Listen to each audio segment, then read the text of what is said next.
সব সন্তান ৩৪৪ জন সন্তানের মধ্যে আজকে থেকে একজন সন্তান আমাদের হারিয়ে গেছে। ওটা আমার বন্ধু সোহাগী।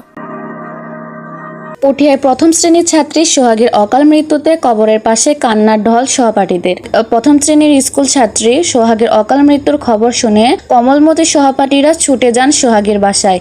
আবেগভূত পরিবেশ সৃষ্টি হয় সেখানে, যেন বাতাস ভারী হয়ে ওঠে। সহপাঠীদের চোখে মুখে শুধু যেন কান্নার ঢল। সোহাগীর কবরের পাশে দাঁড়িয়ে আবেগভূত হয়ে চেয়ে থাকে সোহাগীর সহপাঠীরা, আর বলেন, আজকে আমরা ক্লাসরুমে ছিল না সোহাগী। আমরা না কত আনন্দ করেছি, একসাথে খেলেছি, ঘুরেছি একসাথে, ক্লাসে কত না আনন্দ করতাম। সে কত ভালো একজন ছাত্রী ছিল।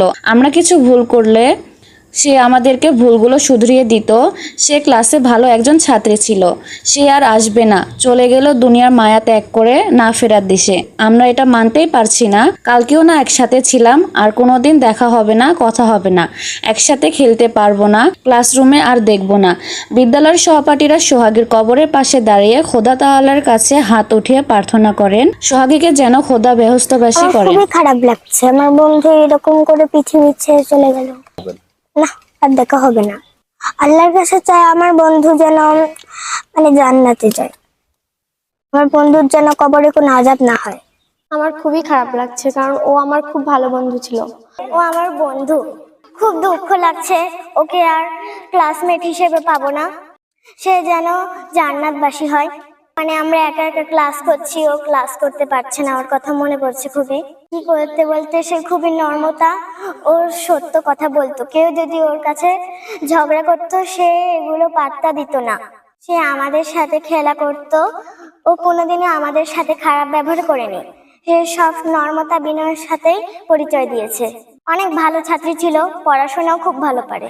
এ সময় সোহাগীর মা কান্নায় ভেঙে পড়েন, বলেন, আমার একটি মাত্র সন্তান আমাদেরকে ছেড়ে চলে গেলেন। এমন সময় সোহাগীর সহপাঠীরা এসে সোহাগীর মাকে বুকে জড়িয়ে ধরে বলেন, আজকে থেকে আমরা সবাই আপনার সন্তান।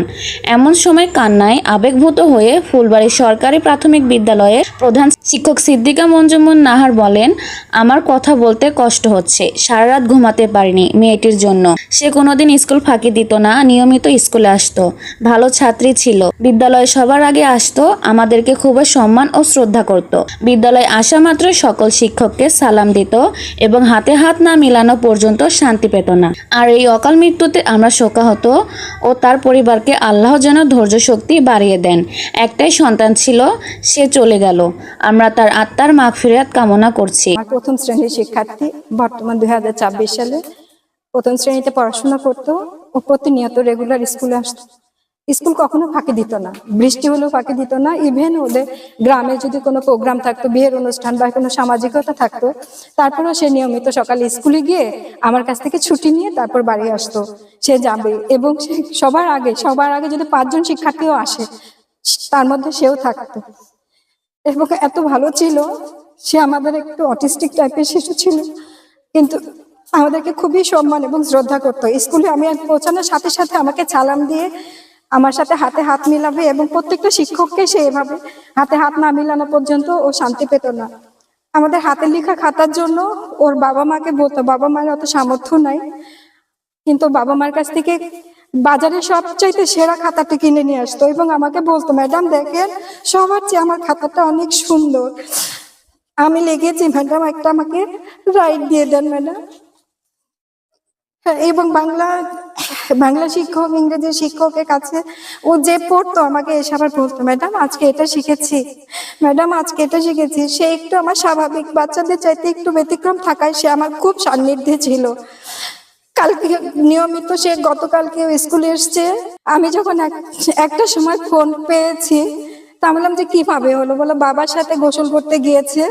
বাবা মেয়ে দুজনে গোসল করছিল, বাবা গোসল করে উঠে গেছে আর মেয়েটা গোসলই করছিল এবং তাদের সাথে কনভারসেশন চলছিল। বাবা বারবার নাকি তাকে বলছে, মা উঠে আসো উঠে আসো, বলছে আরেকটু আরেকটু। এই মুহূর্তের মধ্যে সে চলে যায়। আমার সব সন্তান ৩৪৪ জন সন্তানের মধ্যে আজকে থেকে একজন সন্তান আমাদের হারিয়ে গেছে। আমরা খুবই মর্মাহত তার জন্য। সকালে আমরা সমাবেশ করে সবাই তার জন্য দোয়া করেছি। সন্তানদের আবদারে তারা সবাই বলছে ম্যাডাম আমরা কবর জিয়ারত করতে যাব, তাদের আবদারে আজকে আমরা এখানে এসেছি, আমার শিক্ষক মন্ডলী সহ শিক্ষার্থীদের নিয়ে এখানে এসেছি।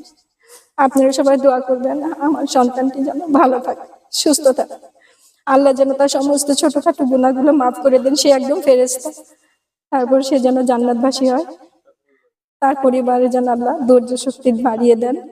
তার মায়ের একটাই সন্তান ছিল, সেও চলে গেল, আমরা তার আত্মার মাগফিরাত কামনা করছি, আমিন।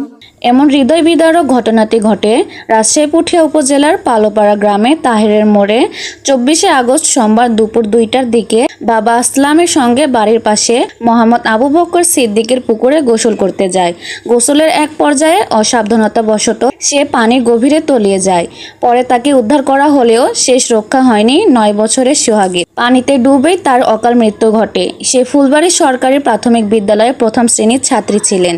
কমলমতি এই শিশুটির এমন আকস্মিক ও মর্মান্তিক মৃত্যুতে পালোপাড়া গ্রাম জুড়ে শোকের ছায়া ও তার বিদায়ের ফুলবাড়ী সরকারি প্রাথমিক বিদ্যালয়ের সহপাঠী, শিক্ষক ও এলাকাবাসীর মাঝে বিরাজ করেছে স্তব্ধতা ও কান্নার রোল। অবধ শিশু সোহাগের এই অকাল প্রস্থান মেনে নিতে পারছেন না কেউই। তার পরিবার ও আত্মীয় স্বজন সকলের কাছে দোয়া কামনা করেন।